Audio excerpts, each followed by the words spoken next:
Okay, the rumors are there's all kinds of stuff going on in here.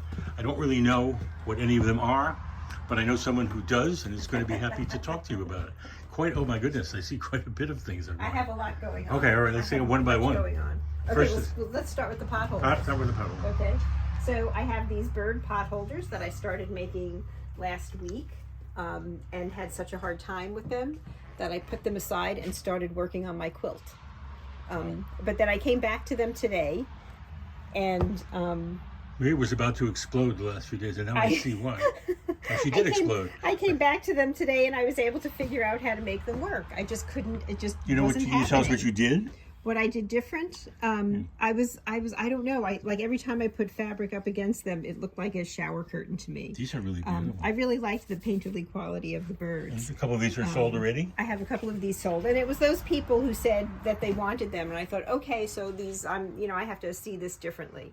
And I liked the ones that I sold. I liked those. The other ones I didn't, but now I'm good with them. Okay. So. Okay, it's been steaming here, just steaming. Okay, what is this gorgeous thing here? So when I couldn't work on the birds, I started working on this quilt, which is like the antithesis of the birds, right? I started with the scraps that I had on my desk, and these pieces of old quilt squares. They were actually these starbursts with rounded edges, but I cut them into rectangles, and then I put this early American fabric around to juxtapose to that. And then I have this African fabric in between. That's quite a bit of potpourri here. Yeah, so it's like a bunch of different types of fabric from a bunch of different time periods.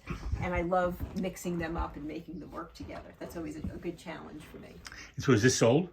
This is not sold, but somebody is interested in it. So somebody has first dibs on it. So it might be sold. It might be sold. Or it yeah. might not be sold. Right. And what's this behind you? And so this is my fabric painting that I started working on a couple of weeks ago. They're very beautiful. Thank you. It's the maple tree out front. Mm-hmm. So I was out there with the dogs, and I mean, I see that maple tree every day, but I was out there with the dogs, and I looked up, and I saw that wonderful branch, the dead branch that's coming off the maple, and the tree is dying. But it's dying, but it's full of life. And on that top of that branch, there's holes in it where birds live. There's always a bird sitting on top. We've had bald eagles roost on there. There's always crows and ravens. And the tree is just so alive for being dead, And when I looked up at that branch, that dead branch that has no bark on it, I just saw it in doilies. It's like, oh, I need to make that branch out of doilies. And so I started working on this. This is a great story to me about how art comes to be. You just walk by this every day for 10 years, and all of a sudden it becomes a piece of art. Yeah, it really spoke to me. Gets in there. I need to put some more green in here. So I have to say, I'm just impressed, really. I love the work, but look what you did to the trees. The tree looks really, especially, how did you do that? Well, I have to still sew it on. It's just pinned on. It's just doilies. I'm going to move the quilt. It's just doilies that I kind of sew on and move around and manipulate. That's why I call it a fabric painting, because I kind of use the fabric like paint. And you see there's different textures and different patterns because there's different doilies, but I used similar colors. So it's, so it works. So I'll have to sew this all down.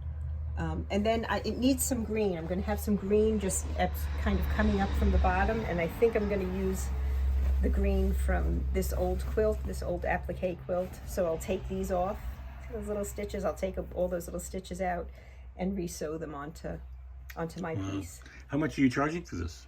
I don't have a price. Usually these are around $350 or $400. And these hang on the wall, this piece like that. Yeah.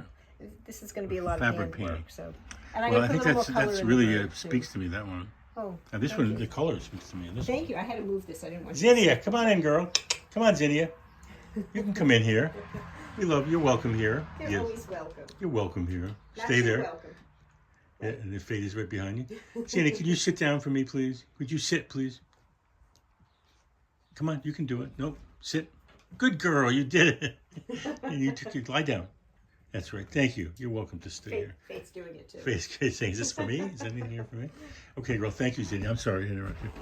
That's okay. I think I'm done. I mean, that's what's going on here. It's a lot. Well, it's been pretty hot around here. I got to tell you, the joint has been jumping.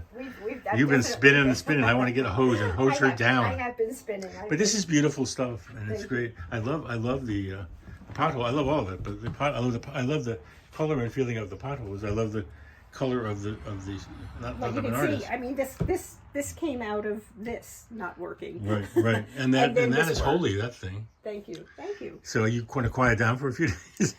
No, I have to get busy. You've been telling me I haven't been doing anything. I I have to haven't get been busy doing anything. I finishing gotta them get all now. All right. Well, thank you for sharing this with us. It's very, very exciting. Thanks for coming to my studio. Anytime, sister. I want to get the hose now. Bye.